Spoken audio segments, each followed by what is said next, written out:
in brand positioning.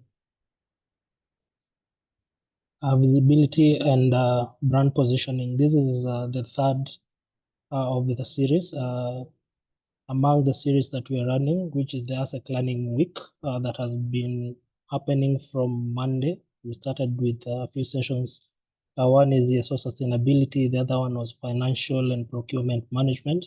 And today is this particular one to ensure that your organization can position itself for investment and also just to sell their offering. The other thing is to just put in some housekeeping rules. Make sure that your microphone is mute at all times. And when you have a question, you can just lift your hand and then we'll give you a chance to talk. And apart from that, feel free to use the chat box for any interaction. You can either questions, comments, and anything else that you'd like to do. At the end of this session, we'll be sharing a feedback form just to gauge how the session has gone. Kindly feel free to either fill in at that time or at a later time, but ensure that you have filled the feedback form. And also, we'd like to invite you to the physical follow-up session that will be happening next week. We'll share more details after this session, so be on the lookout for that communication. And without further ado, I'd like to welcome Lena to take over. Lena, over to you.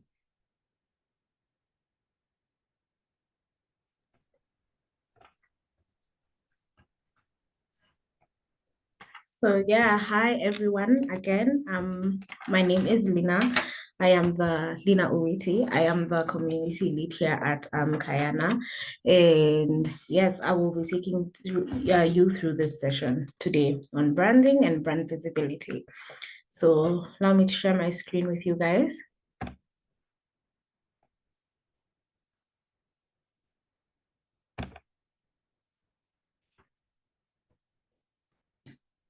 All right. I'm sure you can all see my screen. I hope you can all see my screen. So this is what we're going to be talking about today. Building a compelling brand and elevating your brand visibility as an ESO.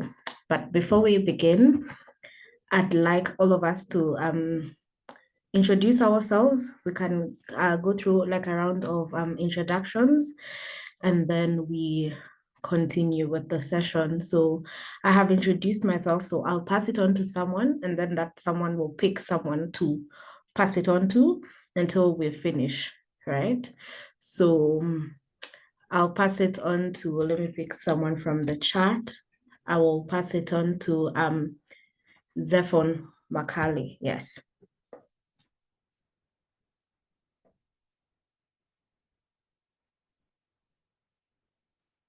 Good afternoon. Hi, colleagues. Yeah, my name is Zephon. Yeah, Zephon Makale. I work for Somo Africa. I lead the communications team. So I'm happy to be here today, and I'm looking forward to learning something from this session. So thank you also, Assek, for organizing these sessions, and I'll take it back to Lina. Thanks. Thank you. It's Lina. So how it works, Zephon, is you're supposed to pick someone from the chat who you'd want to pass it on to. So pick someone, then we'll go like that. Okay, so sorry for that. So I'll pick Grace. I can see Grace on my screen. Grace N. Grace, over to you. Are you able to hear me? Oh, thanks. Good afternoon, everyone. My name is Grace Lee. I'm the manager at Kayana, and I'm happy to be a part of it. Thank you. I'll pick let's see, Cynthia Mbai.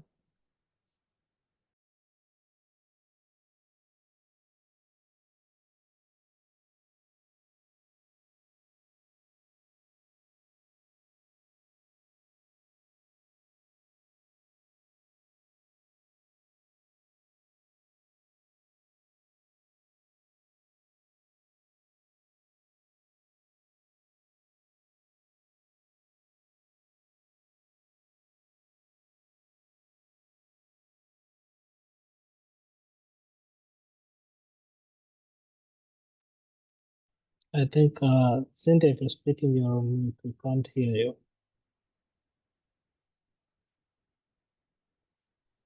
Okay, let me pick Helen Aliana. Hi, Helen.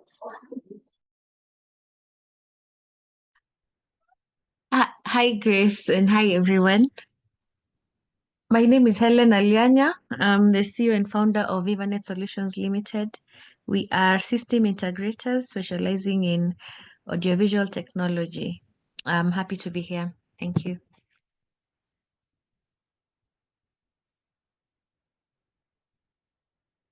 Oh, I pick Jessie. Thanks, Helen. So my name is Jesse. I work at Kayana as the membership coordinator, and I'm happy to be here. I'm going to pick Dr. Faith Theater.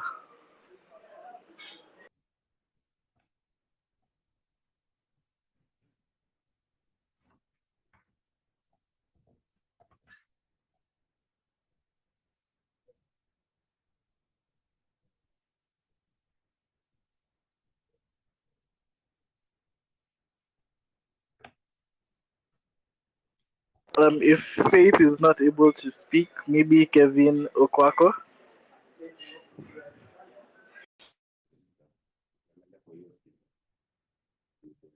Can you hear me? Yes. Awesome. So my name is Kevin Okwako. I am the Innovation Programs Manager at Jacob's Ladder Africa, and I'm happy to be here. So because I'm seeing many people are not being able to speak, I don't know who's spoken, who's not. Has Judith spoken?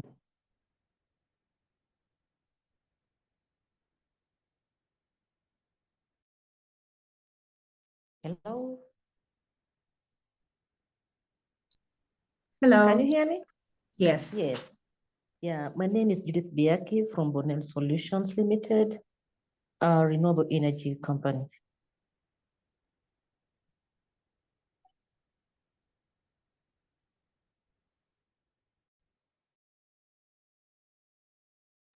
Great, perfect. Judith, would you like to pass it on to somebody else who you feel hasn't introduced themselves? I'm really not sure about who hasn't spoken because I've just joined. So let me just pick on anyone randomly. That's Cynthia fine. Mbadi.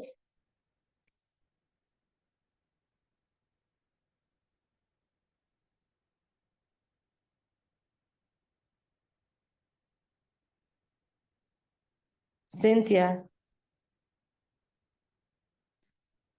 Hi, hi everyone. Cynthia Mbari here from Wild International, aka Queen of Strategic Partnerships, and I'm happy to be here. What else was I supposed to answer? I was on a call. After that, you just pass on the introduction you pass it on to someone else. Okay, I'll pass it on to Joe. I saw Joe. Joe Mukoko. Hope I've pronounced it well. Mama is dropped out. Good afternoon. I'm Joe Mukoko, co-founder African MSME Collective, a business advisory for medium and small and micro businesses. I am happy to be here. Thank you for organizing this, Assek. I pick on Jack Otieno to go next. Hello, everyone. My name is Onyango Otieno Jack, and I'm from Pema Scientifics. We basically focus on governance systems. Happy to be here and to learn more about brand positioning. So, who should I pick on? Let me see. Dr. Faith Yato.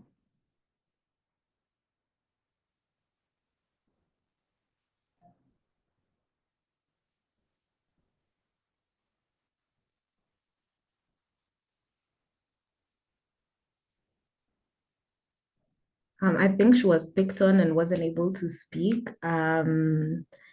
Yes, so just because of time, I think we can have the other introductions. If you haven't introduced yourself, if you don't mind, you can introduce yourself on the chat and everybody can read it. And yeah, we can all get acquainted with who's here. So yes, as I said, my name is Zelina from Kayana, and I will be taking you through this session. So that is building a compelling brand and elevating your brand visibility as an ESO.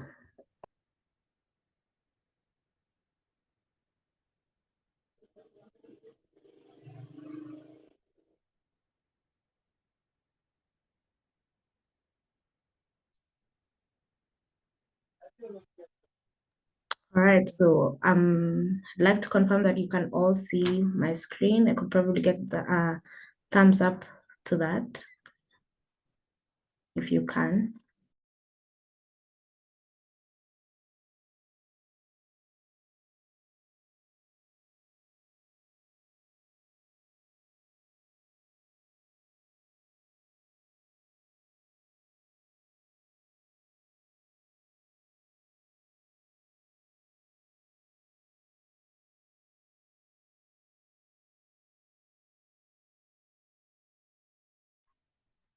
Great, that's perfect. I got a thumbs up. Just give me 1 second. I want to sort out something technologically, then I'll be back in just 1 second.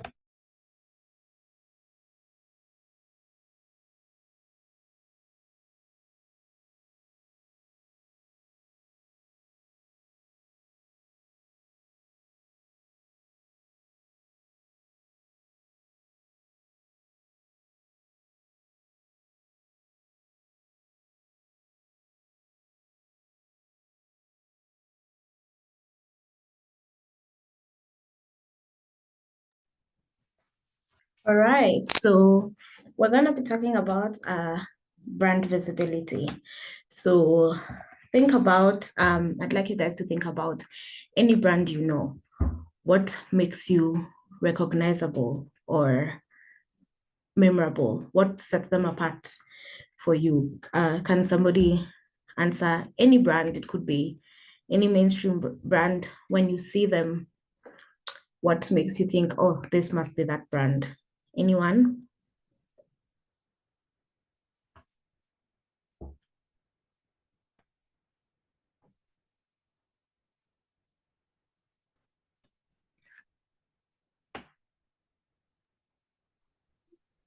Whoever is comfortable and ready to share could just unmute and speak. Yes.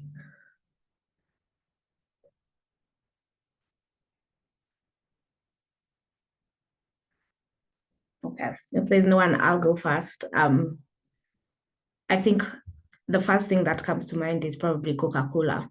And when I think about them, what makes them memorable to me is, first of all, I know when it's red and white and sometimes black, that is Coca-Cola. Or think of Nike.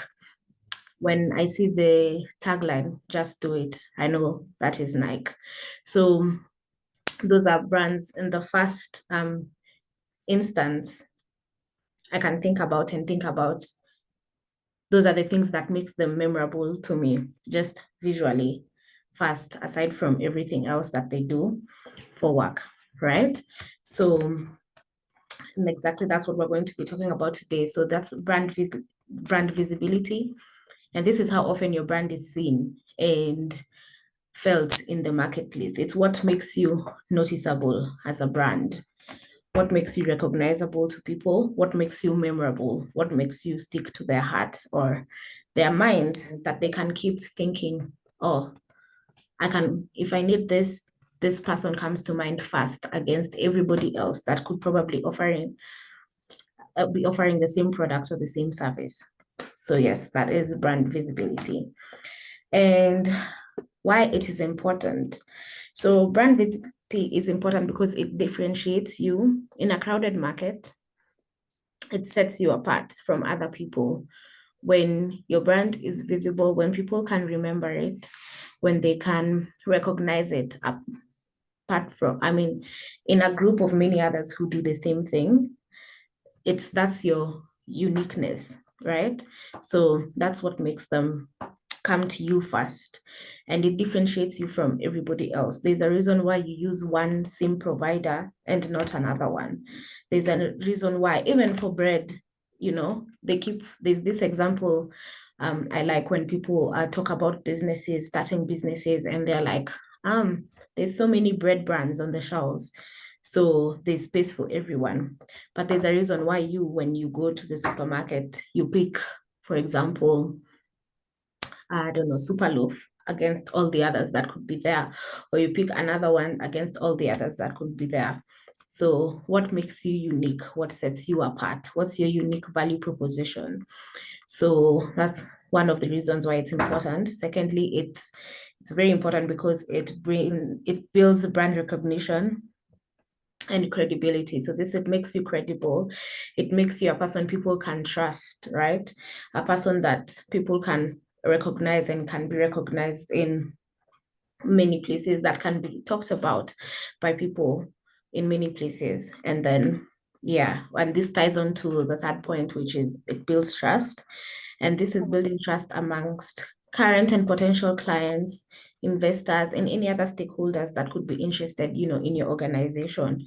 They know that for investors, for example, they are able to know that this is a brand that I would want to invest in, or this is an organization that I would want to invest in or come in to help in various ways. Potential clients are easy to come by. Acquisition is very easy because they are able to see you, they're able to feel your presence in the market, and as such, they are able to trust easily. You don't have to do too much on part of the acquisition in terms of, you know, building trust and getting clients. And if the other stakeholders that may be interested, that is fellow entrepreneurs, people that might want to work together, that might want to collaborate together and things like that. So that's a few things on why brand visibility is important. And yeah, so I would like us to move on to key components of a compelling brand. So the first one you can see on my screen is brand story. So brand story is generally the narrative that defines who you are, why you're here, I mean, why your organization exists or why your business exists. What is your history beyond the brand, beyond selling a particular product? Why you exist? What brings you here? So that is what are defined as brand story. And then brand identity, the second point is brand identity. So these are externally visible elements that identify your brand and differentiate them from others. So when we speak about brand identity, we'd like to speak about, you know, color palettes, logos, taglines, things like that.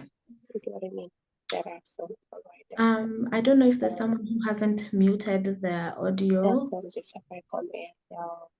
I think it's Brian, kindly mute Joanne. Bye. Thank you. Yes, perfect. Sorry about that. Yes. So when we speak on brand identity, we speak on visible elements. What your color palette? What are the logos? Is your tagline? For example, as I mentioned in the beginning, Nike, just do it. They have a tagline. Here at Kayana, we have a tagline, dream, work, grow. Not every brand has one, but most of them tend to. So that is brand identity. What colors do you guys go for? Coca-Cola is red, you know? Those are the brand identity, something that would make some passerby see the brand possibly on a billboard and know this is exactly this brand, this is what we're talking about. So that is brand identity. Then community. So community, here we're talking about your audience, your target audience, and building it, and how to build your audience, how to reach your target audience, and how to connect with them. So in what ways who is your audience firstly, and then in what ways can we connect with this audience, right? So there could be various ways your organization connects with an audience. There's various ways to explore. You know, there's different channels for this. So, you know, social media is very big nowadays. It's my personal favorite anyway. And there's other ways to reach your audience. That could be workshops, things like that. Yes. And then the last point is content. So when we think about content, this is all about storytelling. This is about how you tell your story and how you build impact around your story and create relatability to clients, to potential investors, and other stakeholders. So storytelling in this sense is very important, because what is your brand without its story, right? And every brand, every business has a reason why it was formed. And more often than not, people don't tend to speak about that. They tend to speak about the product or the service that they're offering, and less and less on the story. And that's where content comes from. You're telling stories to build impact and relatability. And as your brand grows, you now come to tell stories of everyone who has been impacted from your brand or has benefited from your brand and organization. So that's why content is very important. Yes, so for today's session, I would like us to focus on brand story. That is why that is our main focus for today's session here, is brand story. So brand story is the narrative that defines who you are, why you exist, and the impact you seek to create, right? So I'd like you to think of any brand you know. It could be one here, it could be one anywhere, it could be one you've started even. Do you know their story? Do you know why they exist or why they started? If anyone from the audience could share. I don't want to have to pick on anyone. So if anyone could just volunteer and say if there's any brand that they know and they know its story.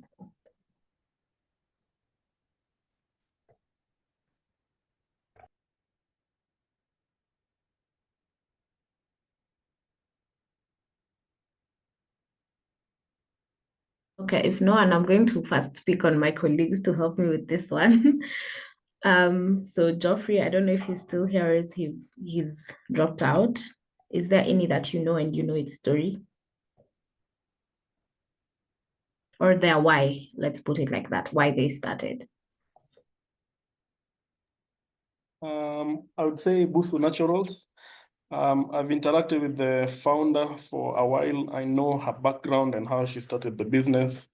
It was based on her son's experience with eczema, and then she experimented on a couple of products out there in the market, and she didn't find anything that was satisfactory. So she decided to come up with a formula for the product that she thinks would solve this particular need for her. So it's out of her personal experience. So yeah, I feel that story resonates a lot with other consumers who are in the same journey. Perfect. Thank you so much. Is there anybody else who would like to share?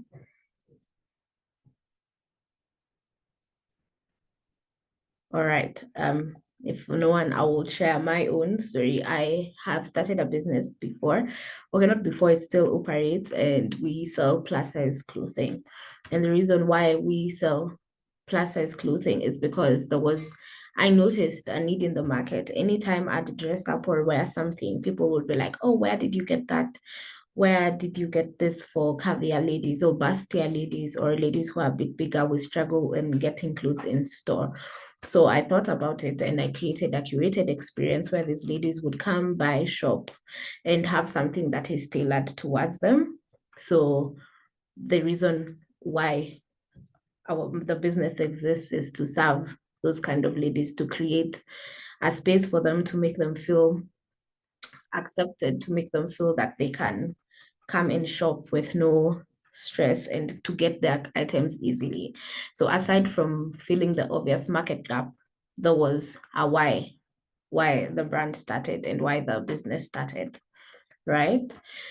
So I think that can give just a bit of insight on what we're going to talk about. So the narrative that defines who you are or what your organization is and the impact your organization seeks to create.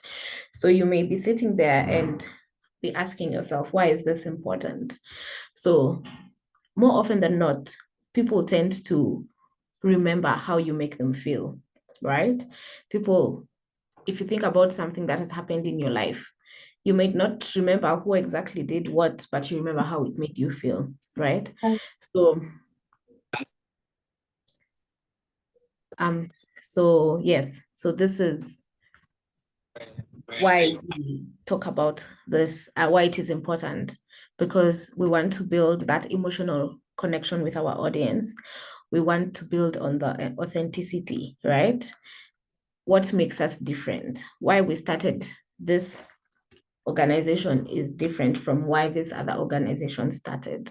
And that's what makes our stories different. And that's why the audience or the target market may choose to engage with me versus another competitor, right?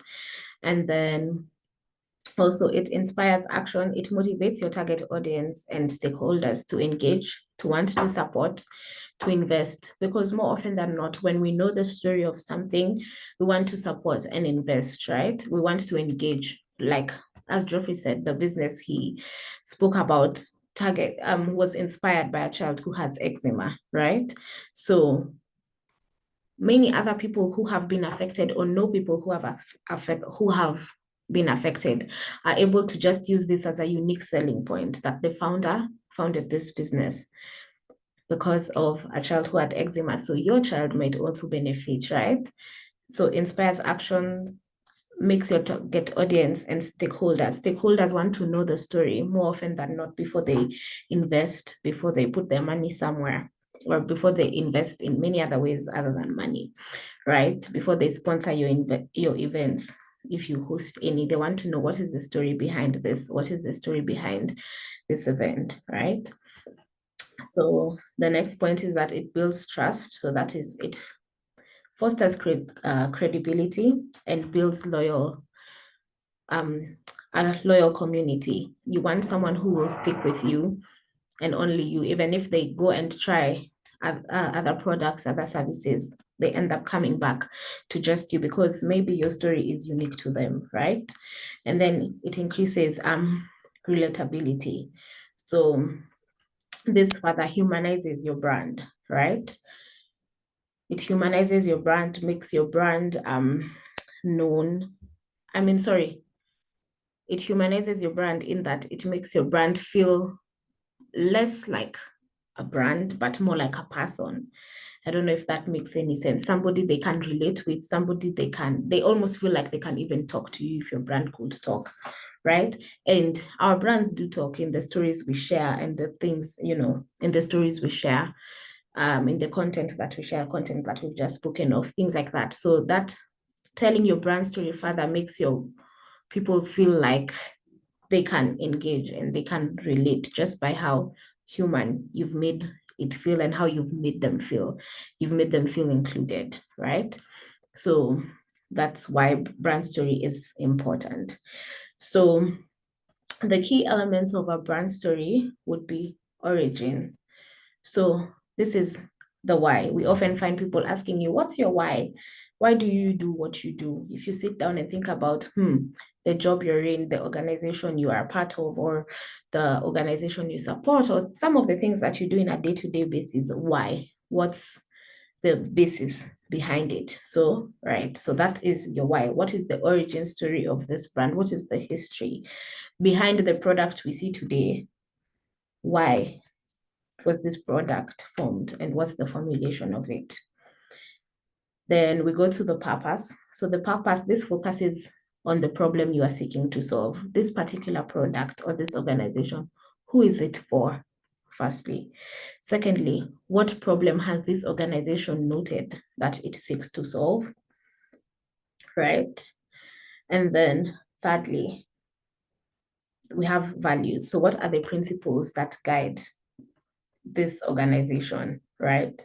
And what are the core beliefs that drive this organization? Is it sustainability? Is it environmental friendliness, right? What is it that is a belief that you cannot move from and this organization is built on, right? And then lastly, it's your vision. You know that question everybody likes to ask, where do you see yourself in 5 years? So that's exactly it. what are your aspirations for the future? What is the vision? When you look at this particular organization, what do you see for it in the future? So those are the key elements of our brand story. It's mainly telling your why, your purpose, sharing your core beliefs and your vision, and then building upon that to now form the brand identity that we spoke about, building upon that to build the content that we spoke about, and then building also upon that to now engage our community and to build the community, because we create brands for community. You create a business for people. Businesses, I mean, people are the community we now speak of. So why should this community now come and support you? Why should this community come and now buy from you? So mainly focusing beyond the making money bit. Sometimes when we start things, sometimes you often find people are starting something because they've seen other people do it, and it's a profitable business and you want to start it. I always like referencing, there's a time in Kenya, the quail egg business was such a thing. Everybody was like, okay, you're selling eggs, I'm selling eggs too, but you do that thing for, you did it, I can do it too, and I can do it better, but why, right? So beyond the making money and beyond providing a service and a product, who are you? And why are you here? Why have you formed this product for us? And that makes the audience want to relate with us a lot more, right? So I would like us to engage in a little activity. I'm going to give you guys a couple of minutes to do this, maybe 5 to 10 minutes. 5 to 10 minutes, but I think the competitor in me wants to reduce it to 5, but I think just to be fair, we might just do 10. Sorry. No. Sorry, hold on.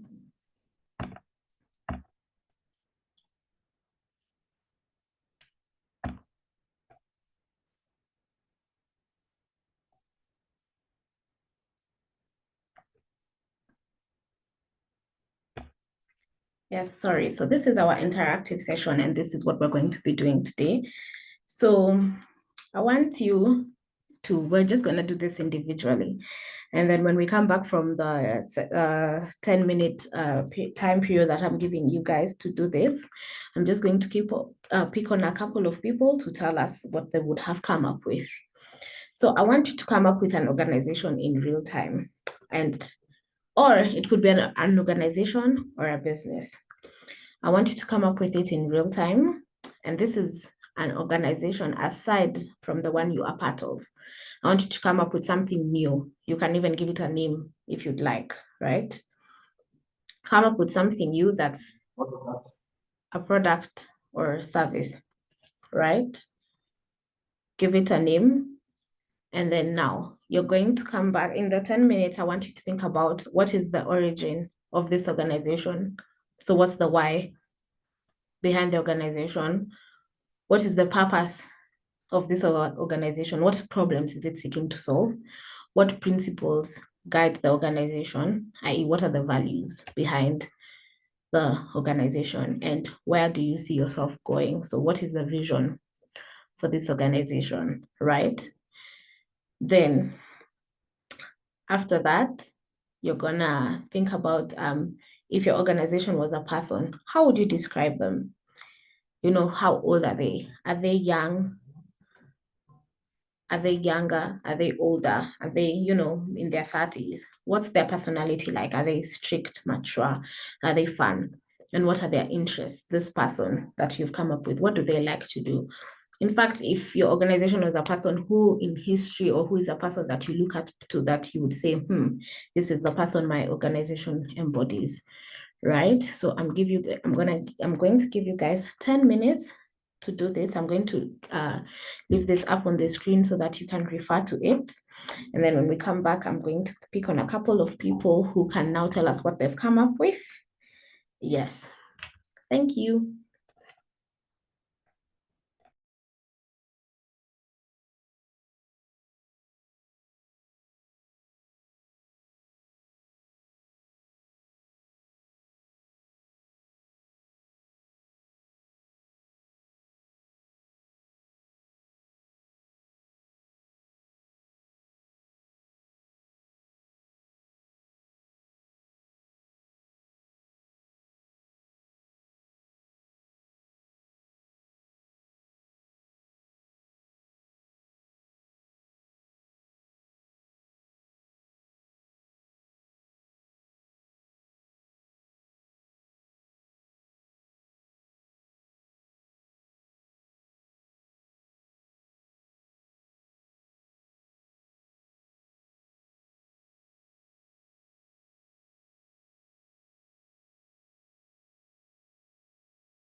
All right, I hope we're going on well with coming up with the organization or business that you want to serve. If you're not able to speak, once the 10 minutes are up, you can even put it in the chat. I can see the chat was very active. People mentioned Safaricom is for visibility in Kenya. Yes, they are very visible. Their adverts, you can tell the green colors. Yeah, so think about that. And as you come up with your organization or business, I'm really looking forward to hearing what you guys come up with.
Okay, guys, just letting you know that we have about 3 minutes to go on this exercise. If you do need more time, do tell me on the chat. But I think the 10 minutes should be sufficient because it's supposed to be something we come up with right now. It doesn't have to be perfect, by the way.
All right, perfect. So I hope you guys have come up with organizations or businesses. So when I pick on you, I'm going to probably start with my colleagues, then they'll pick something to pick someone else, just how we did the introductions. Or I'm going to pick on somebody random, and then we take it like that, right? So the assignment or the session, the assignment was to come up with an real-time organization or business aside from the one you're part of. So you're coming with something just new. Yeah, to tell us the origin of the organization, the why, the purpose, the principles, where you see yourself going. And then if it was a person, how would you describe this person? What's their personality like? What's their age? What are their interests, right? So I'm going to pick on the first person, then they pick on someone else and we go like that. And who knows, maybe there's really good business ideas here, right? So the first person I will pick on, I'll pick on Stephanie Nguku. Can go first.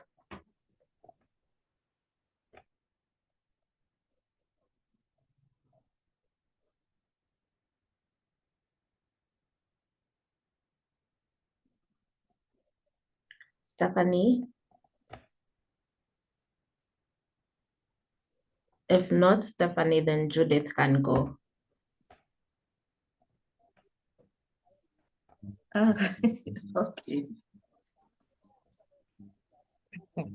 So I have something in mind. I haven't drafted it down, but I can just respond to the question.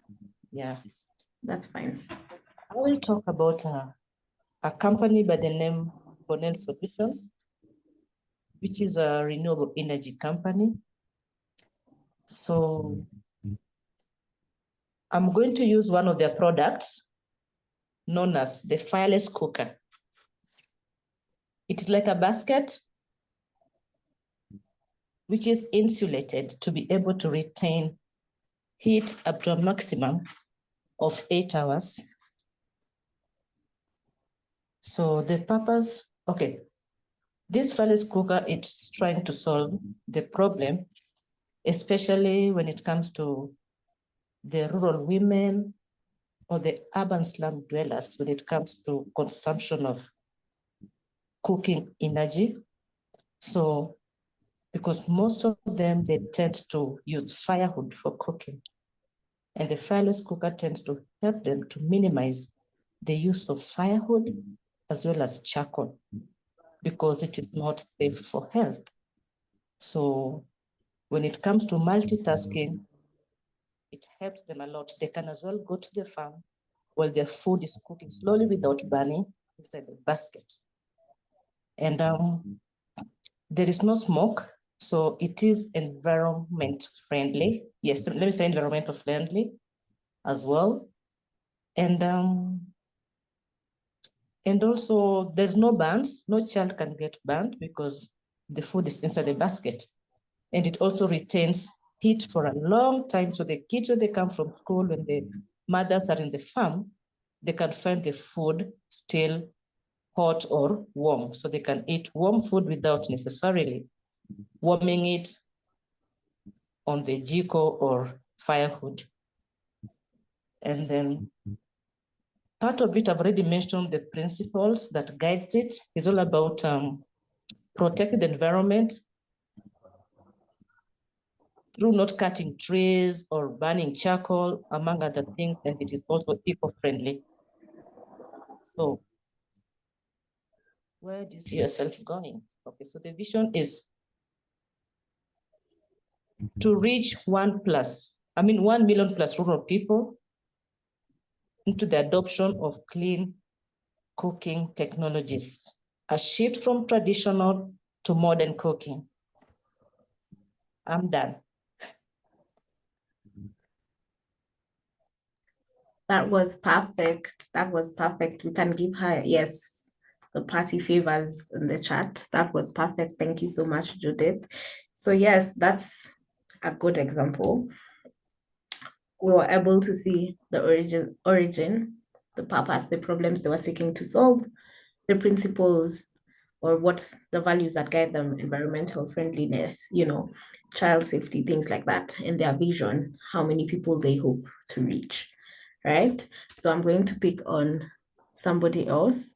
I'll pick on Geoffrey for this one. You can tell us your organization, and if it was a person, how you'd also describe them.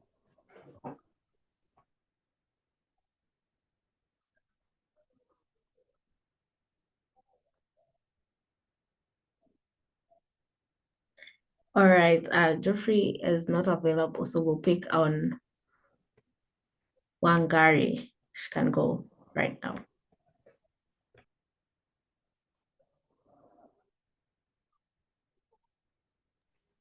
Hi, everyone. Hi, Lina. My name is Wangari, and the business that I came up with is one that sells premium journals and planners. And this is to like focus on mindfulness, productivity, and general self-discovery for individuals. The origin of the business is from a deep appreciation for journaling and self-reflection. And so we'll be creating thoughtfully designed journals and planners that encourage clients to slow down and reflect on their journey while also planning for their future. So the purpose of the organization is to help organize lives and to also promote mindfulness through social media and other. I've not yet thought about everything else, but also to try and create a community that focuses on self-growth and productivity. And yeah, and the principles of the business, intentionality, quality and aesthetics as well, especially for the actual journals and the products, and sustainability using eco-friendly packaging or ethically sourced materials as well.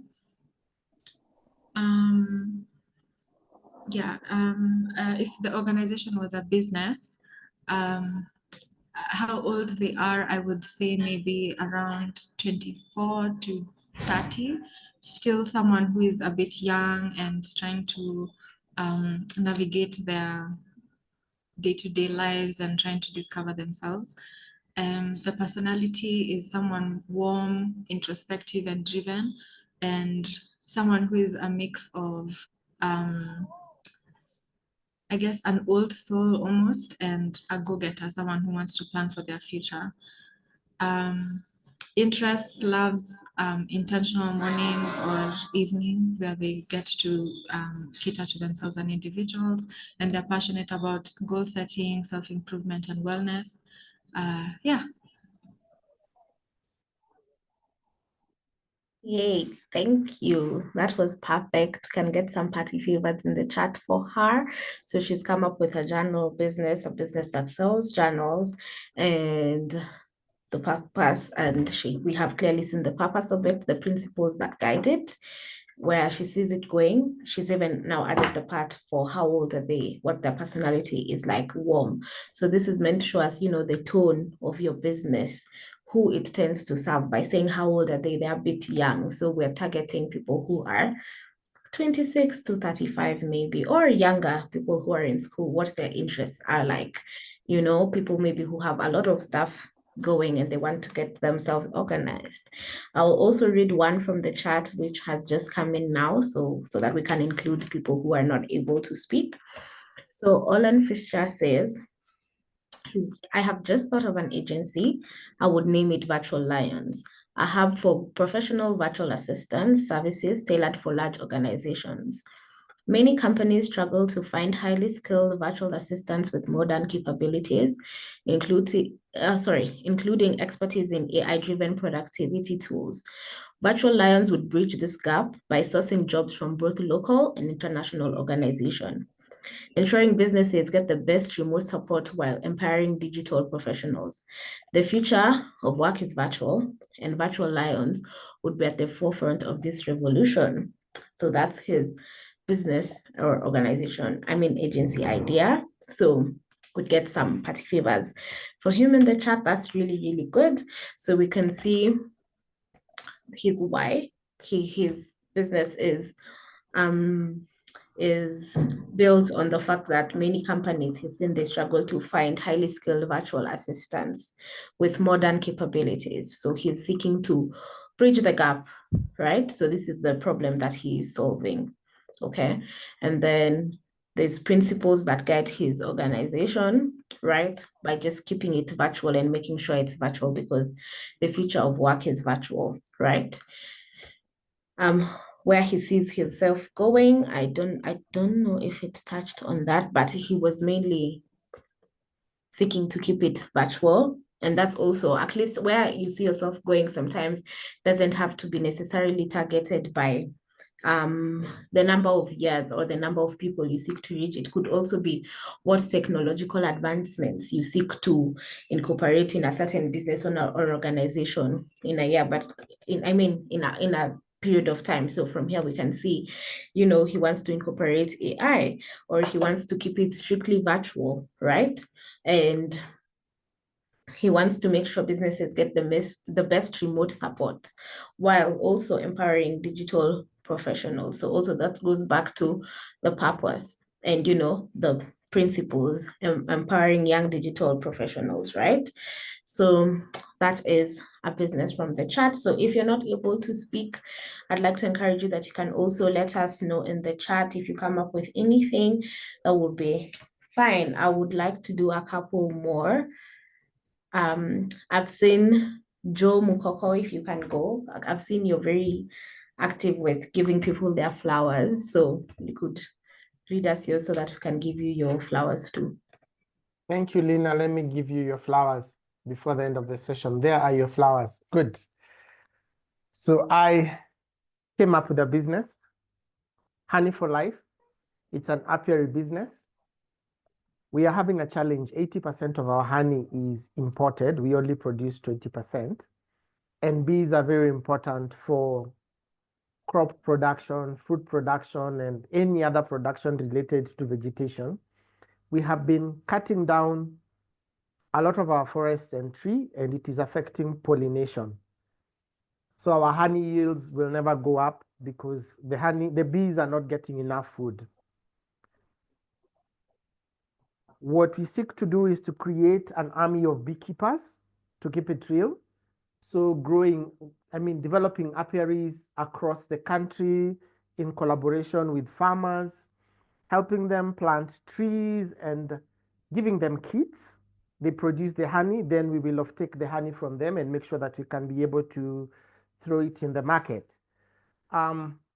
Together with all the other things that come from production of honey, the wax, the soap, our principles: one, stewardship, taking care of your environment and where you are. Secondly, making sure that we can be able to produce quality honey. Then traceability. By making sure that we are working with the farmers, we will be able to trace our honey from farm to wherever it is we are producing. Then just having a community of beekeepers across the country. We aim to grow an army of 100,000 beekeepers across Kenya. Different sections of Kenya produce different quality of honey, and when it's blended, it's awesome. So, business is 25 years old, young, energetic, enthusiastic, future-looking, and positive. What are their interests? Creating opportunities for others, a lot of networking and communicating, traveling, and lastly, innovating new stuff. Thank you. Back to you. Thank you so much, Joe. You guys can give him his flowers. He's been giving everybody flowers. So you can also give him his flowers in the chat, send him some party favors. That was a great business. He even said it was an existing one. So we wish you all the best in that business. No, it's not existing. It's new. It's not. Yeah, okay. You told us to think of a new business. Yes, yes. Okay. But if you do wish to pursue it, I wish you the best also in that. Yes, perfect. Who can I call upon? So I hope as people present, you're able to see exactly why origins are important. You're able to connect with certain stories that certain people are sharing, even if these are things that we've just come up with now. At least you're able to see why, the origin, or why knowing someone's why and their purpose and their principles can guide you at least into supporting one person or one organization or one business against the other, because you feel like there's an emotional touch to them. I have just had some of those stories, and I would buy Wangari's journals, so, and think yes. So that is what this exercise is meant to show, the importance of it, and also to make to make and also to help us come up with a why and an origin story, or why we exist beyond a product stroke service. So I'd pick on I'd like to pick on Cynthia. We can have a lady now. Cynthia, if you're able to speak, do tell us if there's one you've come up with. A brand, probably, I'll blow my own trumpet. Cynthia, my background is in business development and partnerships. I call myself Queen of Strategic Partnerships. So people know me. If you want a specific partner, you can reach out to me. If you want to grow your business or your organization, you can reach out to me. I can be able to assist you. Also in business development. So that's why I branded myself that. Yeah. So I guess the brand is doing well. Yeah. So that's it. Yes, thank you. So we have seen, her purpose, the problems she solves. She's called herself the Queen of Strategic Partnerships. So just by the name itself, guys, you can see, a bit of the why, a bit of the why and why she's here, right? And the problem she seeks to solve, and the principles that guide her, and even her origin, a bit of it just by the name itself, you can be able to tell. So we can get some party favors for her for sharing. In the chat, we have Dr. Faith Yator. She has written the business, I think it's called Like Minded, and it deals with real estate. And her vision is to be the best real estate enterprise in town and to create affordable housing. So from that, just what we've written, we can see where she sees herself and the principle that guides her business. So that's affordable housing. In age, they're 2 years. They're aggressive. Their personality is very aggressive, and they'd like to pursue more opportunities. That is perfect. So we have gotten a feel of even how young, or how the business, how young they are, what the personality is. Like, it's aggressive, they want to take the town or the city by storm, what their interests are, right? So I'll probably pick on one more person, and then we can close there. If anyone came up with a really good idea and you want to share, and I'm not calling your name, please let me know. Just switch on your mic and speak, right?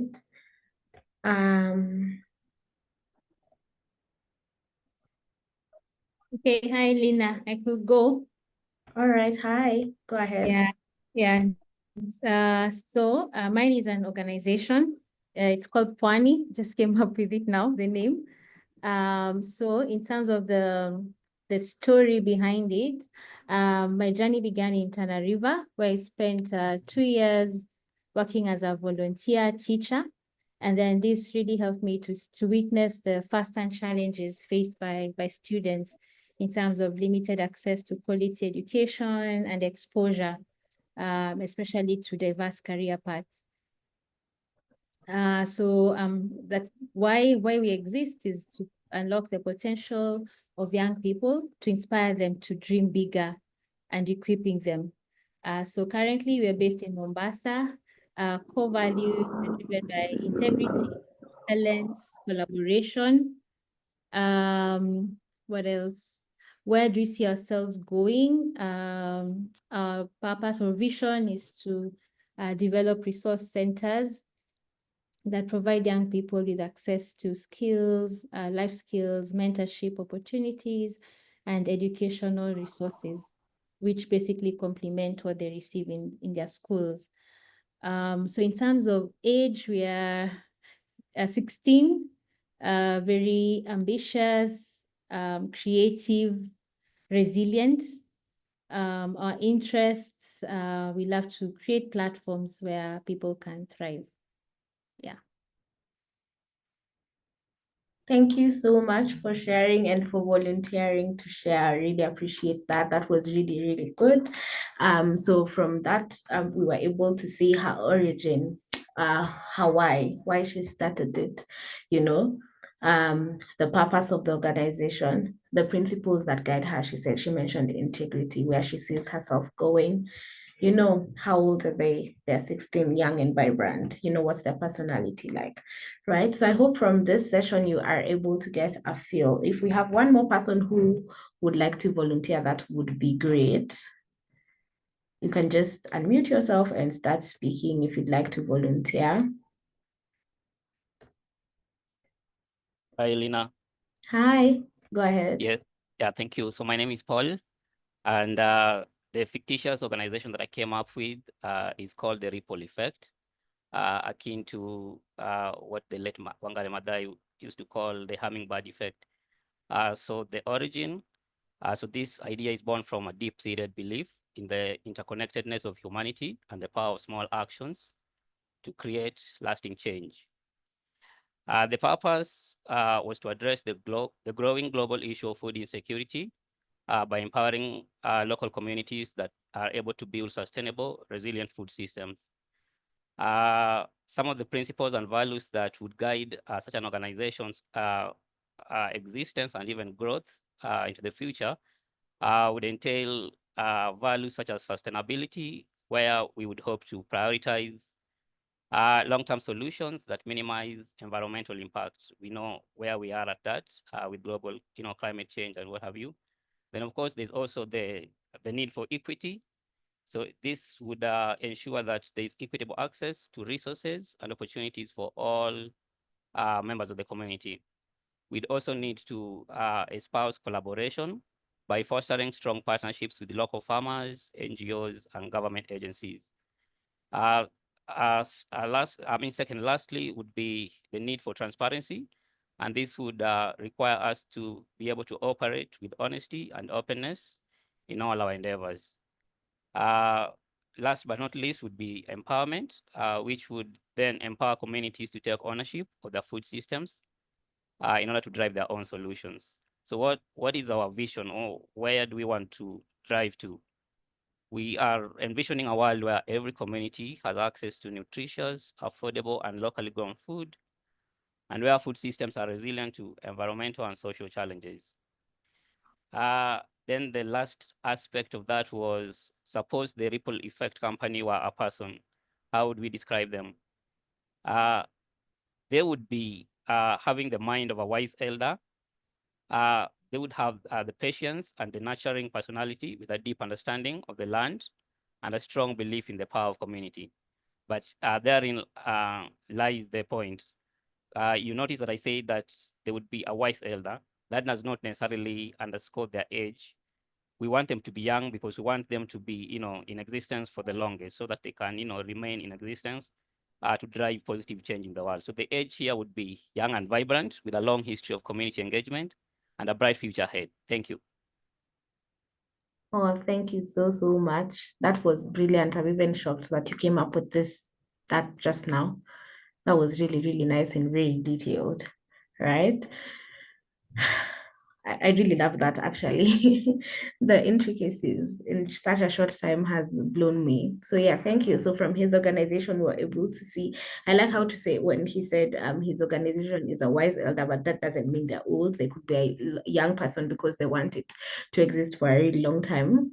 I like that a lot.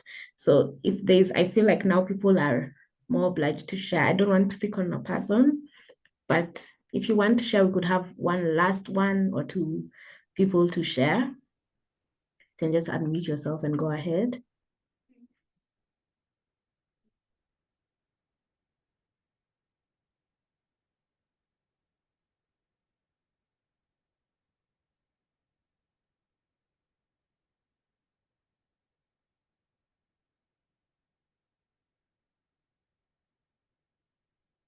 Okay, sorry, if there's no one to share at the moment, I would like to end the session here.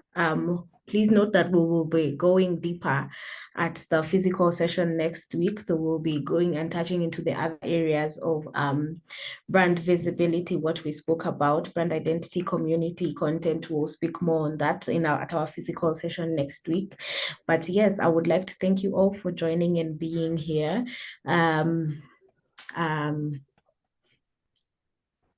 I'd like to thank you all. Sorry. Yeah, I'd like to thank you all for joining, being here. Thank you for everybody who has volunteered to speak and who has participated in the session as well. So I would like to pass this on in a few to my colleague Geoffrey, who will be taking you guys through a session on email marketing and how that can improve your visibility as a brand. Thank you so much again. My name was Lina, and see you guys next time. Bye-bye.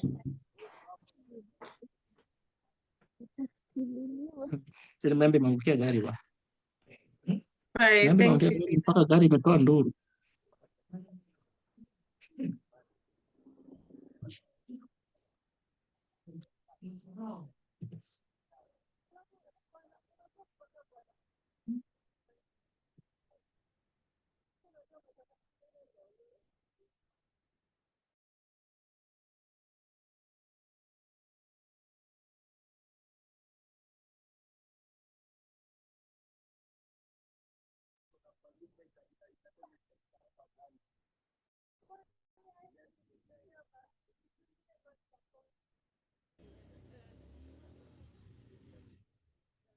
Hello, everyone.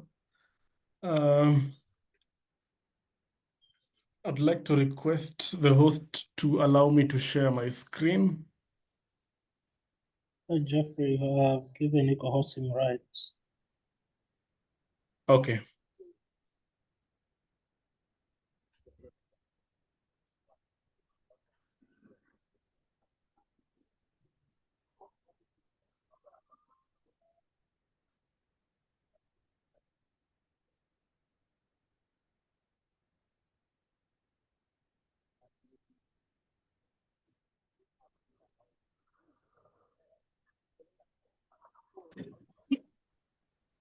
Please confirm that you can see my screen.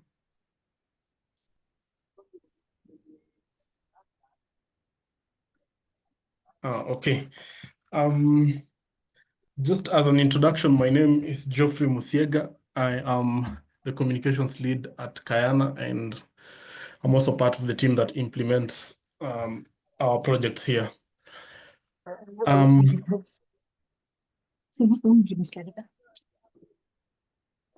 Sorry, Mary, could you please mute yourself?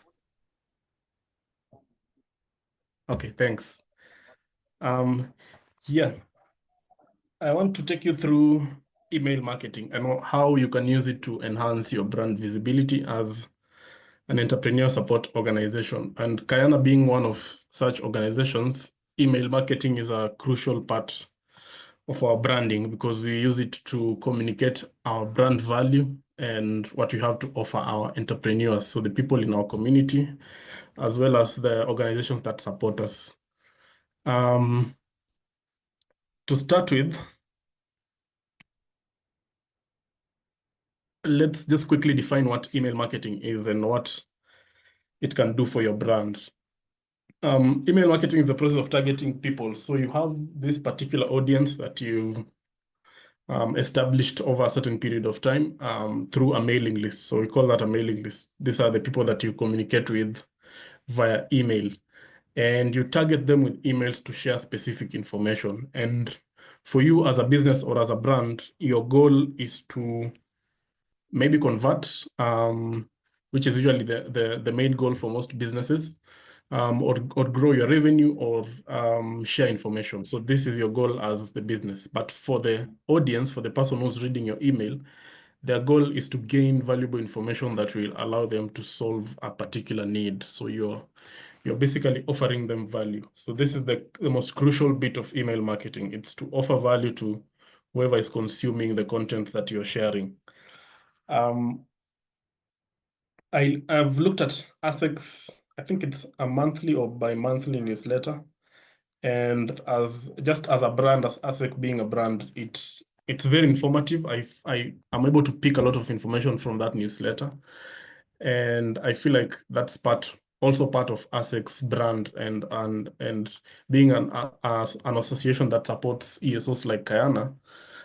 It's very crucial for you guys to share information about opportunities that exist out there. And similarly, Kayana would do the same to our community of entrepreneurs. So that could be one of your goals when it comes to branding and positioning yourself in the community. There are certain things to consider when it comes to sending email campaigns, and the first one is a newsletter. So we have the promotional kind of emails, and we have the informative kind of emails. A newsletter kind of leans towards the information bit, because you're sharing industry news, funding opportunities, educational content, and for an ESO, you'd realize that most of the people that consume your information fall under this category. So you're looking at entrepreneurs. What kind of information would be relevant to them, that they would find useful, and look at it as a benefit of belonging to your community or your organization. So newsletters are very crucial. This is what we usually send out as Guyana. It allows us to relay a lot of information about the activities that we are doing, as well as the activities that are happening within the ecosystem. So you can find a partner organization or an ESO, like another ESO like Guyana that belongs to the Assek community. They have an event coming up, or they have this kind of funding opportunity or capacity building opportunity, and us being in a position where we can share that knowledge or information with our community, we are serving their needs. So it might not necessarily be an event or an opportunity that Guyana has, but it's something that exists, and we are bringing awareness to you as an entrepreneur of what is out there, what is available. And then workshops, webinars, and networking events. Again, these are the opportunities that you're sharing to your community. May not necessarily be your opportunities, but in terms of exposure and being a community thrives on sharing information. So you can share as much as possible in that regard. And then we're looking at success stories. What has been your impact as an ESO? What have you achieved so far? What are the testimonials that you can offer people? What do people have to say about you, about your impact and the kind of work that you've done? So this could be testimonials about your programs, your events, or a webinar that you hosted.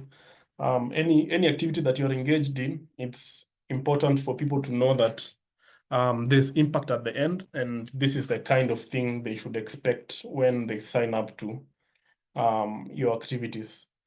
And then feedback and surveys. When it comes to email marketing, there's this tip that says your audience is the boss, so they kind of dictate what you should offer. So you constantly listen to what they are saying, and you revise your content, you revise your strategy so that you meet the particular needs that they have expressed. Because at the end of the day, remember that definition of email marketing, the most important bit is for you to provide valuable information or offer value to the person who is reading. So you as an organization, when you look at it from the perspective of the person who is reading or the audience, you think, what am I offering them? So is this particular thing of value? If not, you revise and then you re-engage. So always consider that the audience should dictate your strategy, and you should hear what they have to say. Sometimes you look at it from the engagement metrics. You can look at how many people are opening your emails, how responsive are they, how are they clicking your links. That can tell you a story about the kind of content that you need to improve on or offer, just to engage them in a better way. Just a quick question. Who is utilizing email marketing as a strategy for their communication?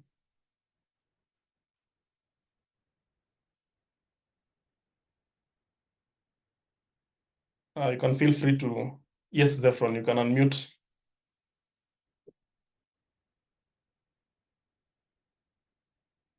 Do you mind sharing how you come up with your audience and the kind of strategy you employ to communicate your brand value? Hi, Geoffrey. Hi, colleagues. I hope you're audible on your end. Yes, we can hear you. Awesome, thanks. So I have been using it. Okay, I've used it before, and then at my current role, I'm collaborating with the team. So we're using it as a strategy, of course, to share our success story, to share our value and impact from the programs we are running in different areas, and then also just to share information. Sometimes we share information around events. So that's where we share the informations, and then sometimes we on the other bit we combine the success stories and the updates from of course the programs.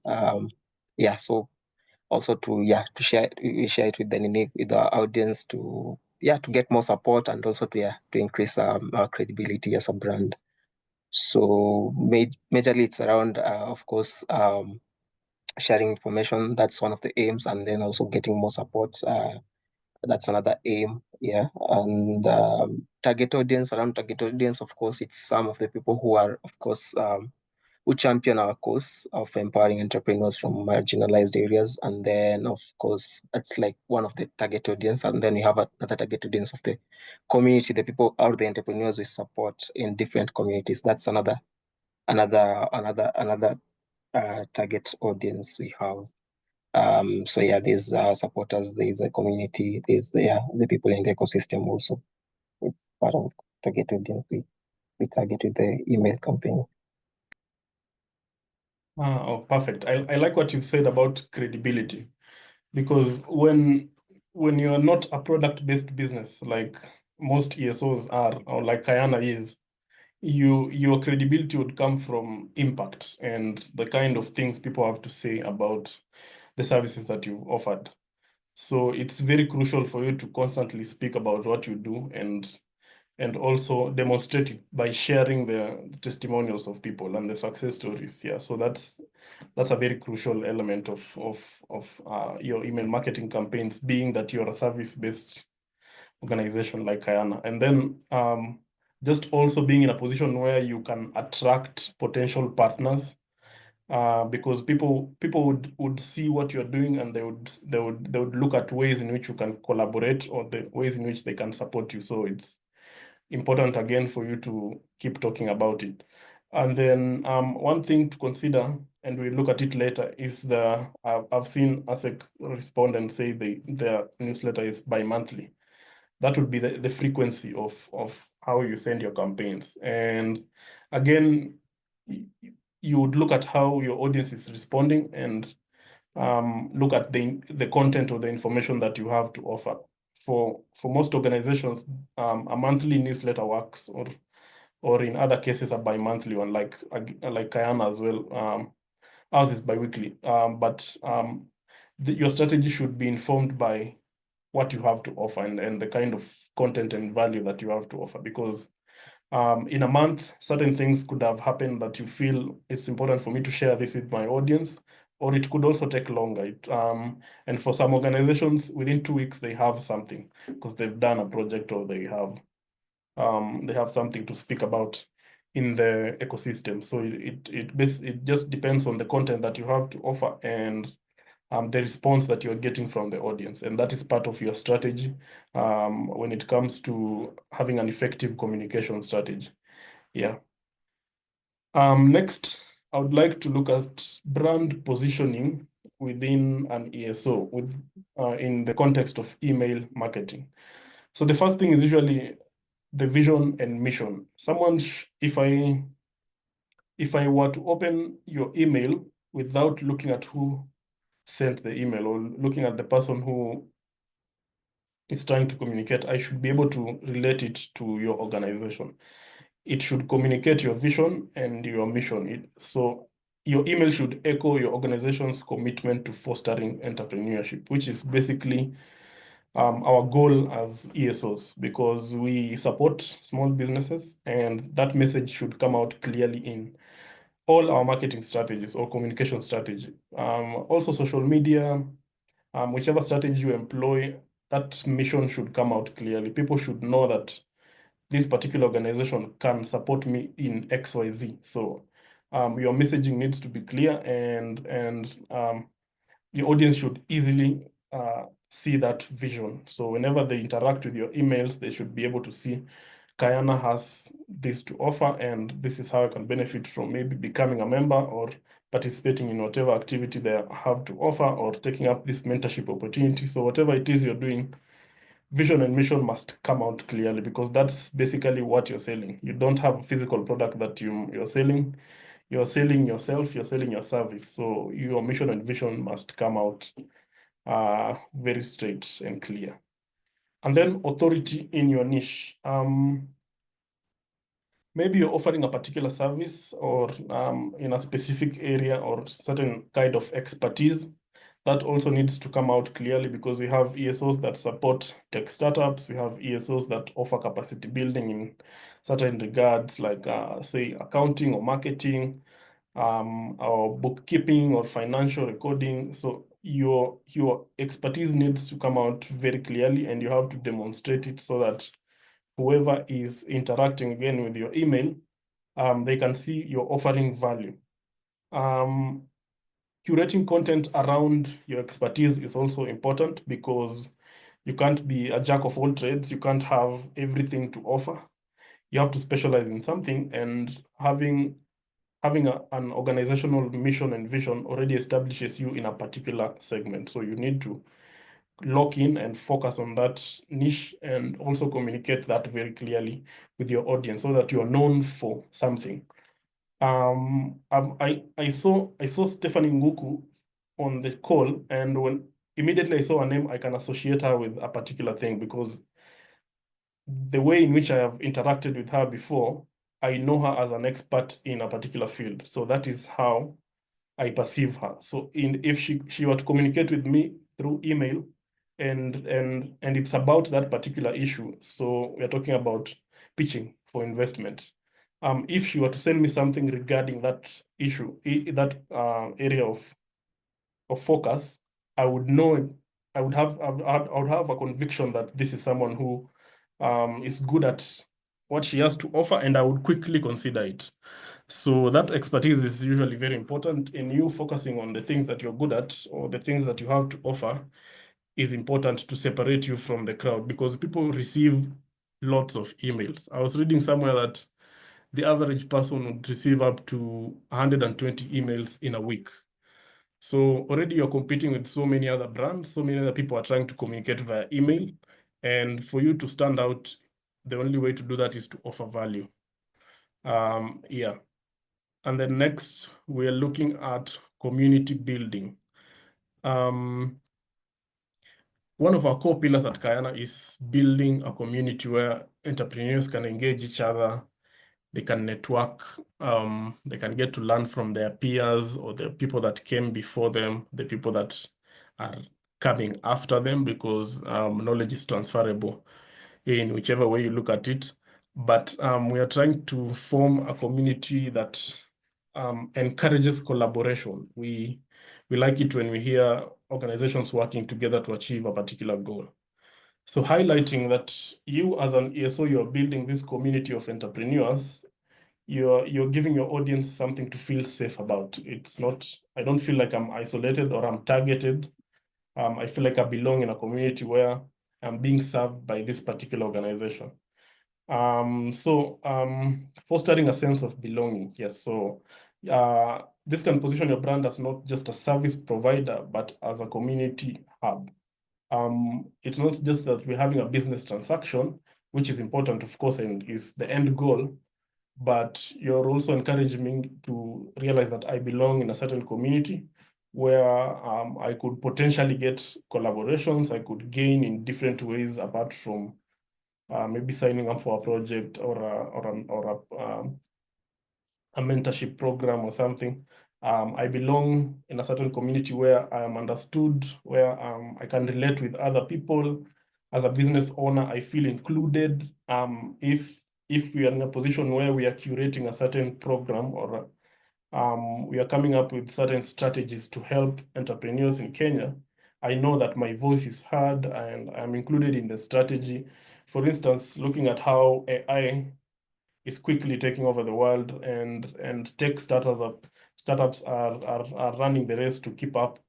If I were an owner of such a startup and I have this community of entrepreneurs in the same field, that communication from an organization that is supporting us needs to demonstrate that we are in this together, and there's a brand out there that is working for the benefit of all of us. Yeah, so community building is very crucial.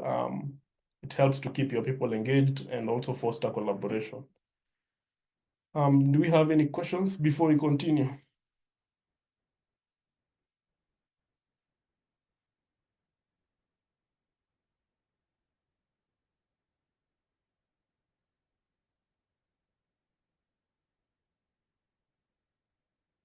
Okay.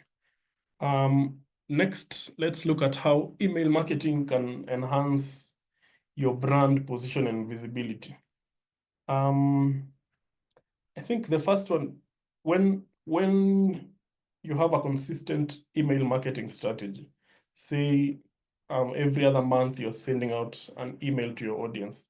It's very consistent, it looks the same way, the look and feel just feels like your organization. So you've done a bit of work around it just to make sure that you look like a brand. I remember earlier when Lina was mentioning the things that you would associate with particular brands. It's always it always starts with the look and feel. Like if I see this logo or I see this particular statement, I associate it with a particular brand. So I see Nike, I see the tick, I know this is Nike. I see a certain catchphrase or tagline, I associate it with this particular brand. So you being consistent in that way, where someone would just know this email that I'm getting from Kayana every other month on a particular date, and it has this type of content. So I'm associating it with a very consistent messaging. And I know it's of value because you have offered me something. So maintaining a consistent brand voice and messaging is very important with your audience. And you do this by reinforcing tone, visuals, and content.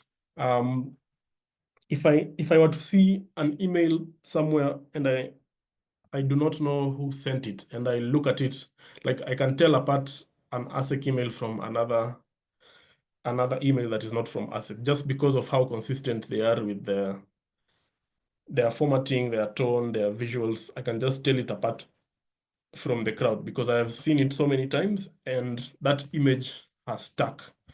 So being consistent positions your brand ahead of others because someone has a memory of you.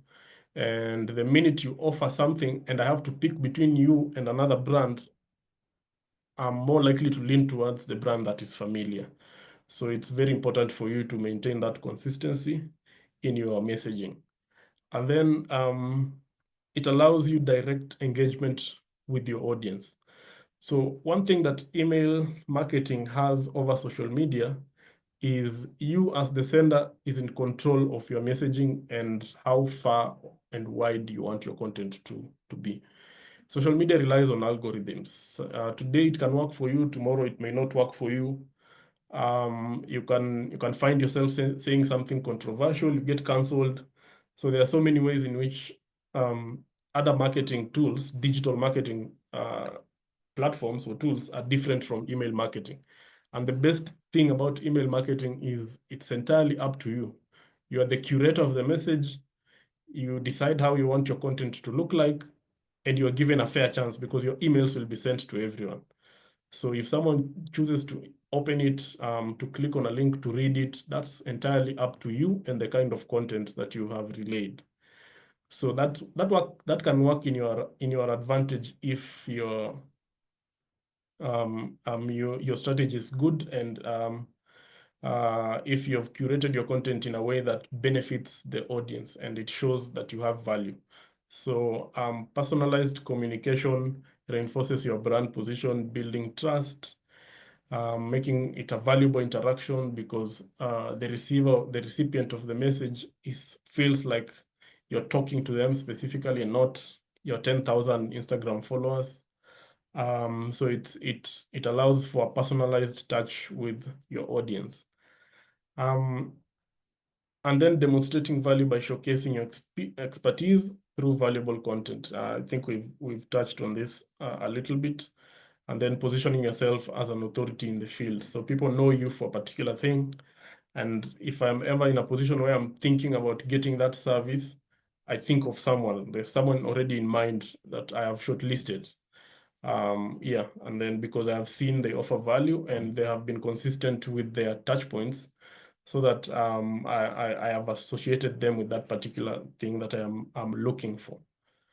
And then presence. Constantly being in someone's inbox. They see you every other month and they know that you will be there. You're creating multiple opportunities for you to highlight what's unique about your brand. Again, like I said, people receive so many emails you're competing with so many other brands for the attention of someone. And as you may know, the average smartphone user does not spend a lot of time checking their emails.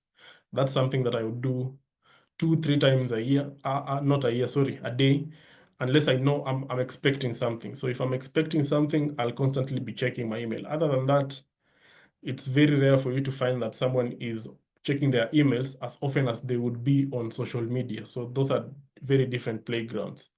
So that means you have a very limited window to impress someone or to grab their attention with your emails. And then you're also competing with other brands which are very aggressive with their email messaging. You get their emails almost every day. That means your possibility of being opened by the reader becomes very low. So you have to be very good with your messaging. But as soon as you achieve that, you're consistent with your campaigns. Every other time I'm expecting a certain communication from your organization, then you start to build up your audience in a very good way, and this become audience that an audience that is very engaging. So they engage you in different ways, and then that leads to conversion. And then email marketing allows you to build a relationship. Personalized communication, again, community around your brand, and strengthening loyalty through consistent engagement. So for instance, they get our emails every 2 weeks on Wednesdays. And sometimes you meet people that you've never interacted with, but they are recipients of your email, so they know you just because they are receiving your emails. So they're like, oh, so you're Geoffrey. I'm like, read your campaigns every other 2 weeks. So already I'm establishing a relationship with people that I do not necessarily have close interactions with one-on-one, but just through my consistent email campaigns, they're able to know that Kayana exists and we're out there and this is what we've been up to. So every other 2 weeks, we're updating you on what we've done and the opportunities in the ecosystem that we have identified. That's why I like the Assek group, because I find a lot of opportunities there that could benefit my community. So I do not necessarily have to rely on things that Kayana has to offer. But if I'm in the ecosystem and I'm seeing there's a certain opportunity for, say, women in agriculture, I'm in a position where I can pick that opportunity and share it with my audience. And in that way, I'm offering value because I'm serving as the middleman. I'm connecting them to opportunities that are around which they are not aware of. So that's one way in which I could offer value. And then aside from that, now I would share Kayana opportunities if there's anything that we are working on or we've done. So in terms of testimonials and just keeping you updated on what is happening, to kind of like create some bit of FOMO. So if you see a certain event happened, say Candid Conversations, and you missed it, maybe because you weren't aware or something like that, now you'll keep that idea in mind that the next time there's a Candid Conversations event happening, you need to be in attendance. So I'm already taking you through the journey of conversion. It's just a few more steps and then I get you there. So that consistent messaging is very important, just to keep your audience aware of what you're up to. Yeah. Any questions?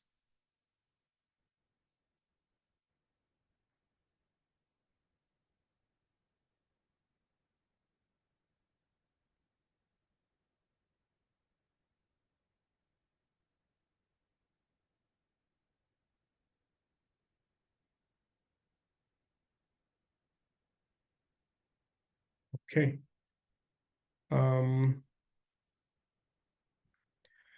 Next, let's look at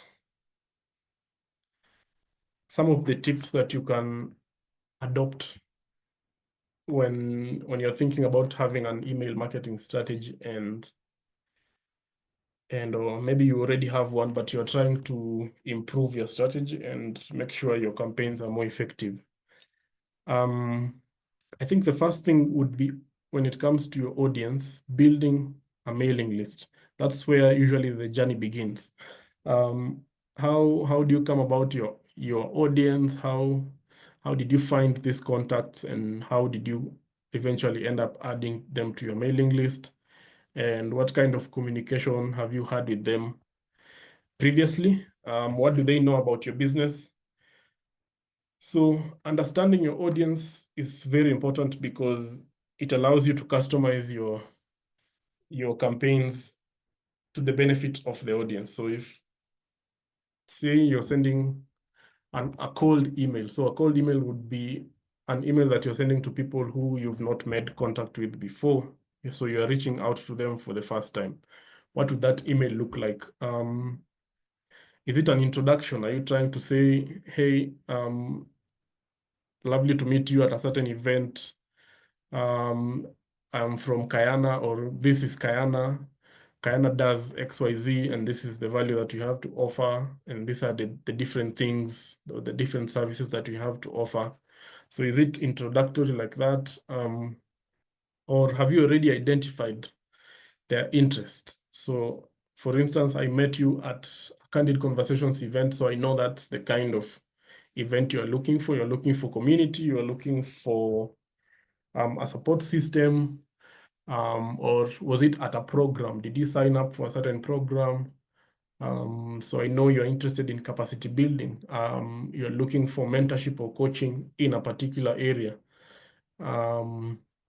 So just depending on how you came about those contacts and how you interacted with your audience initially, that's how you decide how to proceed with the communication after that. So your messaging has to be very tailored to their needs. And I think the journey of you identifying the needs of your audience is a continuous one. You will consistently get feedback from your audience, and sometimes you could use surveys just to find out their pain points and how you as an ESO can assist with that in that regard. So it's very important for you to understand your audience, and you do this by getting feedback from them and then using this feedback to improve your strategy. And then start with fewer emails. I know when you get started, there's some excitement. You feel like you could engage your audience every other day or every other week.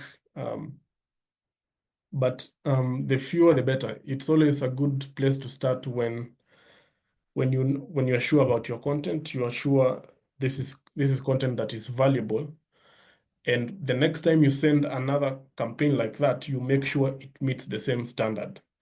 So, and that can only happen if you give yourself some time to either plan or accumulate content, or come up with a strategy. So it's very important for you to look at the frequency of the emails that you're sending and decide which frequency works best for this particular audience. For instance, and if I think that's different for ESOs as compared to, say, a product-based business, because if I was a product-based business and I have all these 10 products that I'm selling, it's easy for me to say, during week 1, I can focus on this, week 2, I can focus on this, and so on.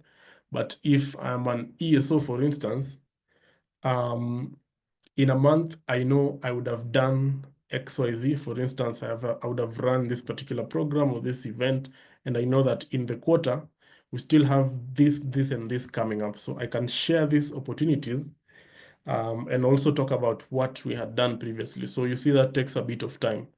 It's not like a product-based business, because the kind of content you're offering needs to demonstrate value. Yeah, so look at the frequency of how often you send your campaigns. And for us, we established that 2 weeks is sufficient time for us to come up with content that is valuable. And then engagement metrics, looking at how your audience is responding and reacting to the information that you're sharing is very important, because that should inform your strategy moving forward.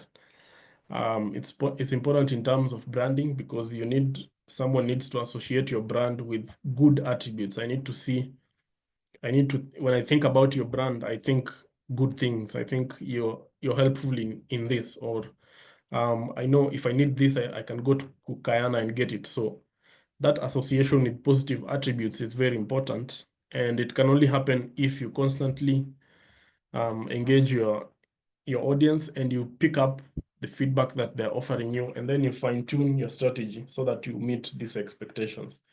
Because nobody signs up for a newsletter for no reason. People have expectations when they do so.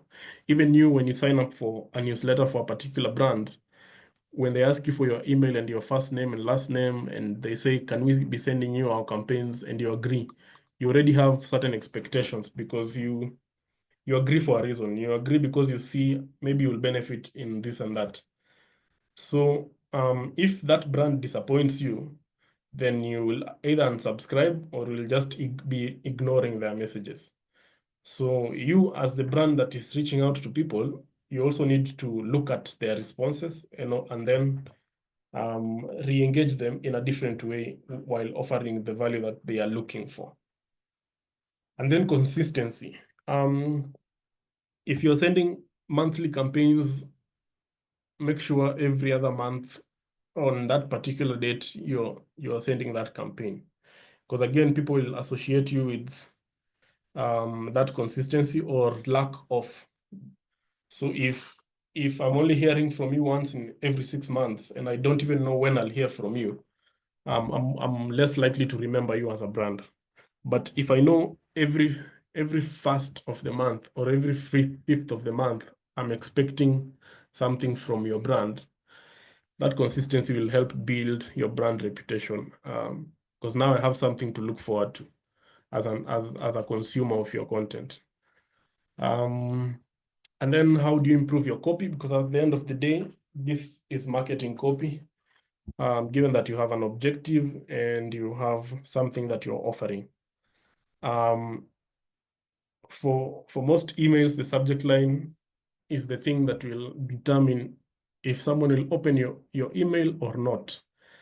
Just that first look, when your email hits their inbox and they are looking at it and they are reading that subject line, that will decide whether or not they continue reading or they just ignore it, or they send it to spam, or they unsubscribe. So it's always important for you to get the subject line key, to get it right.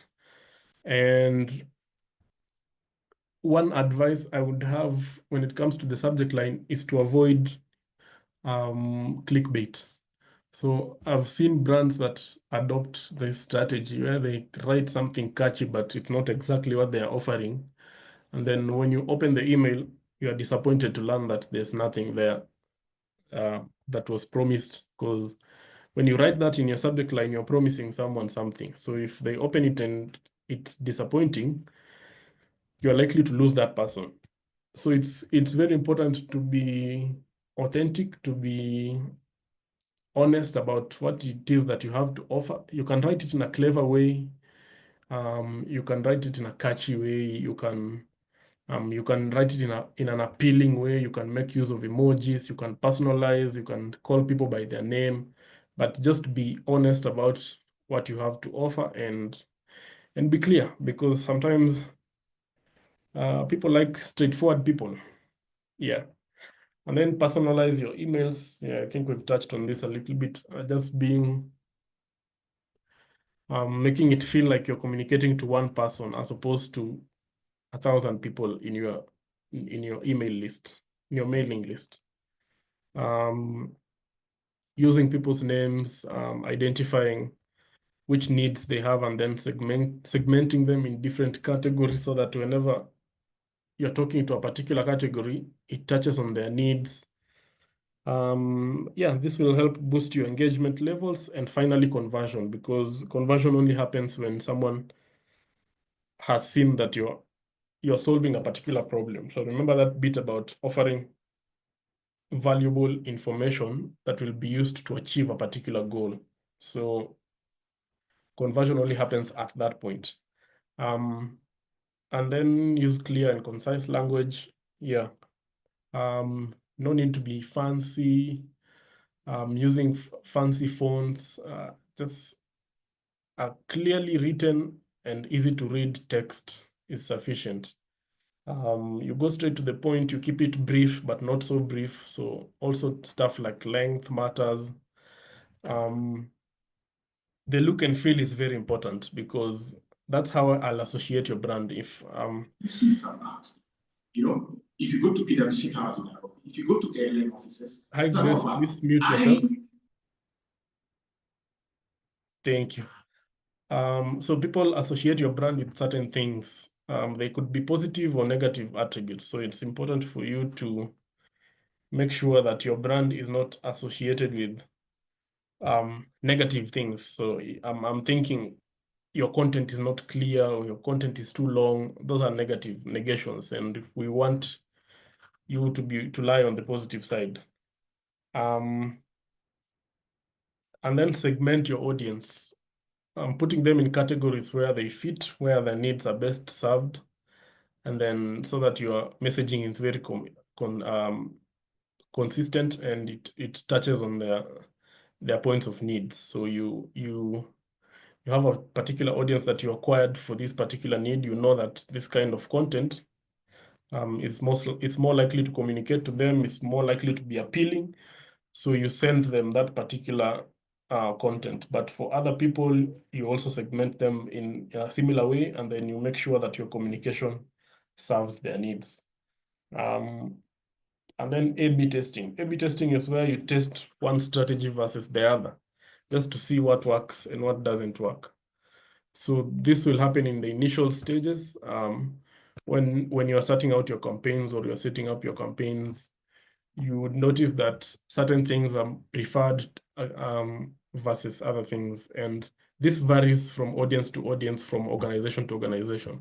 You may find that what works for Kayana may not necessarily be the thing that works for your audience, because you have a different audience, because maybe Kayana has more female entrepreneurs, your audience has male entrepreneurs. Maybe Kayana is leaning towards women that are in sectors which are female dominated, say agriculture or agribusiness. Maybe your audience is leaning more towards tech and stuff like that, and finance. So it all depends on your audience, and audiences vary from one organization to the other. So that bit about you considering the engagement and looking at the feedback that you're getting from your audience is very important, because now that will decide how you move forward with your campaigns. And then storytelling, I think Lina talked about this earlier. Storytelling gives that human touch to your content. It allows someone to connect with you on a human level. I feel like you're going through the same experiences as me. I feel like you're human. I feel like I'm learning from you. I'm picking up important things from you. Storytelling is very important because it also allows you to connect with people. When you tell your story, when readers are able to learn and see that your organization is your vision and your mission is based on a particular thing that they can relate with, and they see that you're guided or you operate in a certain way because of this. So they kind of understand your journey and they're thinking of you as someone they can relate with. For instance, Kayana was started by a female entrepreneur who was lonely in business, was struggling in business, who felt the need to have a community of other women who can support each other, and also where they can learn each other and have access to opportunity. Because the more you engage with other people, the more exposure you have to opportunities, the more you can share things. And maybe a certain opportunity doesn't work for me, but it works for another entrepreneur. So I'm able to share with her that here's an opportunity that you can plug into. So already that shows a relationship between how she started or her vision for this organization and where you are as a female entrepreneur in your journey in business. So you can already relate on that level. I feel that that's important because now someone knows and understands you better and they can see your direction. So storytelling is very important, and it also gives your brand some kind of recognition, because someone will remember you for that. I'll remember the good stories. It's nice when you're offering me benefits and talking about what you can do and how you're good for me. But the thing that I'll remember is the story bit. So storytelling is very important because it's memorable and it allows for a human connection with your audience. Do we have any questions?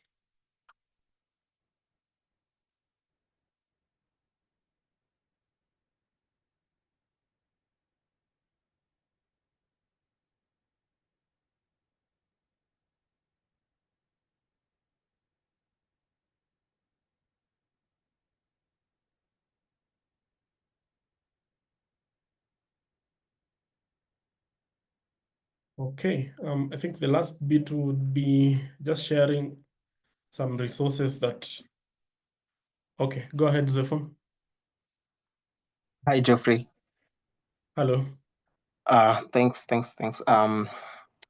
My question is regarding on the utilizing the A and B testing. So are you supposed to do this like at the same time, or it's between different periods? So for instance, if I send I might send a newsletter with different format this month, and then I send a different format next month, that will be A and B testing. Is it different?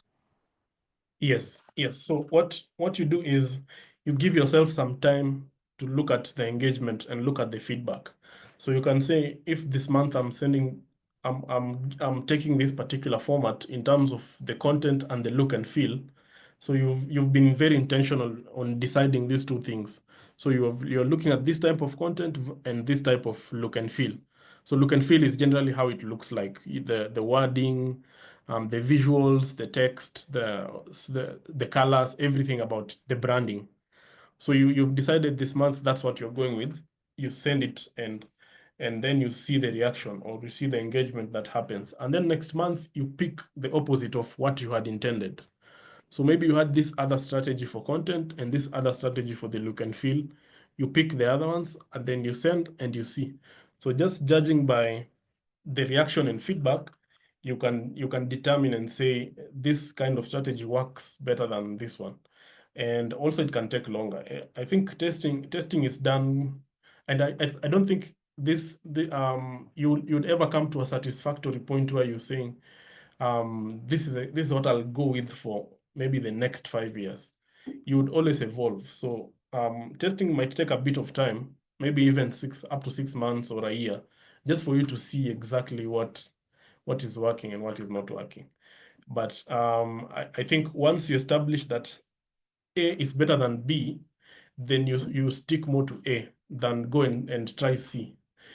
You get what I mean? So once you've done a comparison between 2 or 3 strategies and you've seen that one works better than the others, you try to be more consistent with the one that works, so that now you start to build that brand loyalty with your audience. Someone can just see this and say, I associate this with this particular brand. But for testing, give yourself some bit of time so that you can have accurate results when you're looking at how the responses were. Yeah, so it may be more than one campaign. Yeah, could be 3 or 4 campaigns, just for you to see which one is the best out of the options that you have. Yeah. Okay, thanks. That's clear. Like for me, I think in the first year of my campaigns, a majority of that year I spent it testing out different things, just to see exactly where is my audience and what are they seeking from me, from subscribing to my newsletter, from Kayana. So I did testing for a very long time. I think it was either 5 or 6 months, around there. Yeah, I was just testing out and seeing. Sometimes I will repeat. So just to get an accurate measure, if my first campaign, I sent it, say, this month, then in the next 3 months, I've been sending out different campaigns. I would go back to the first one just to see if that was the one that was preferred, or maybe it was just an outlier. For some reason, people liked it, but they don't really like it compared to another one. So that testing phase can be long, but I think once you establish that this is the direction that you want to go with when coming up with your strategy, now you need to stick to it, because that's exactly how you become consistent, and now people can associate you with a particular brand, and hopefully it's a positive thing. So people are liking what they're seeing. So they're liking the look, they're enjoying the content, they're seeing value in the content. They're like, every other month I'm getting some updates from this organization, and it's good, it's useful, and it's relevant. So when those positive attributes are associated with your brand, now you stick to that particular format. Yeah.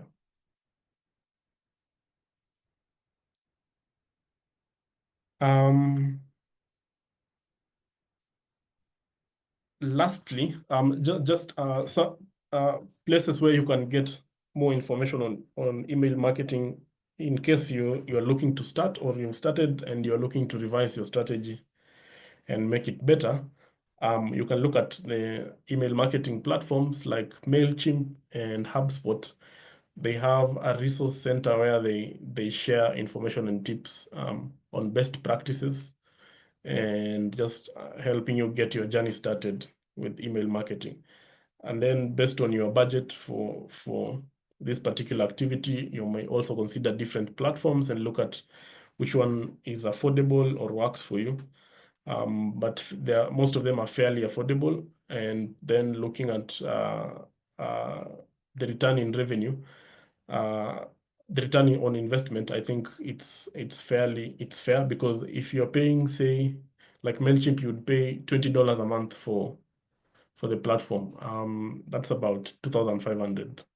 If you're able to convert for a certain thing, I'm sure you'd get back your money. So most of these platforms are fairly affordable for small businesses, because that's who they target.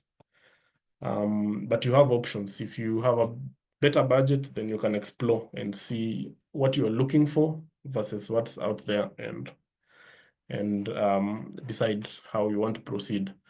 And then on socials, you can look at the resources that are available on social media, in terms of people who are email marketing experts, and they share content and they share tips and strategies.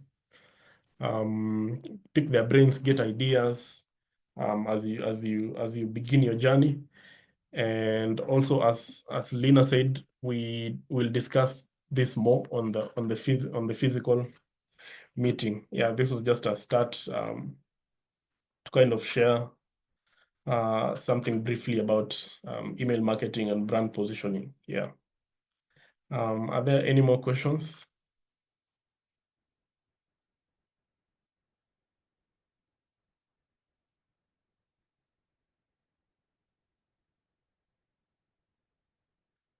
Okay.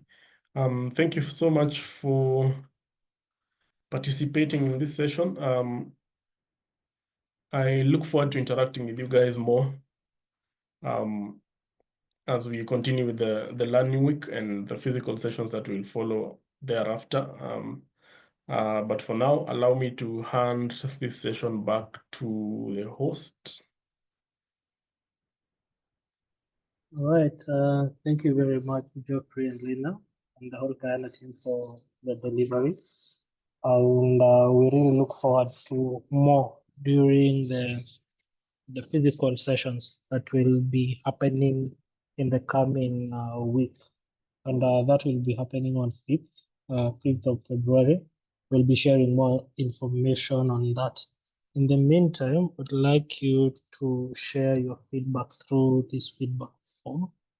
I've just shared the feedback form on chat. All right, no. Actually, that is the wrong form. Apologies for that. Let me share the correct form.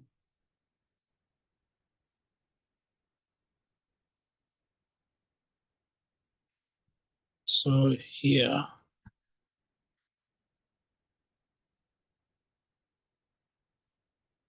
So feedback form, here is the feedback form. for this particular session. Kindly share your feedback so that we are able to improve our next sessions and even the physical ones. I'll share the recording once it's ready. I'll share the YouTube link that the recording will be uploaded to everybody who is in this call. But now that will happen later, maybe tomorrow when the session has already rendered, or rather the recording has already rendered. But feel free to join us tomorrow. We have a session on grant writing and grant and proposal writing. And on Friday, we'll have another session on how to leverage AI for entrepreneur support organization, as well as a session on how to scale beyond our Kenyan borders. You're very welcome. Fill in the form and then you can leave at your own pleasure. Thank you very much and have a lovely evening.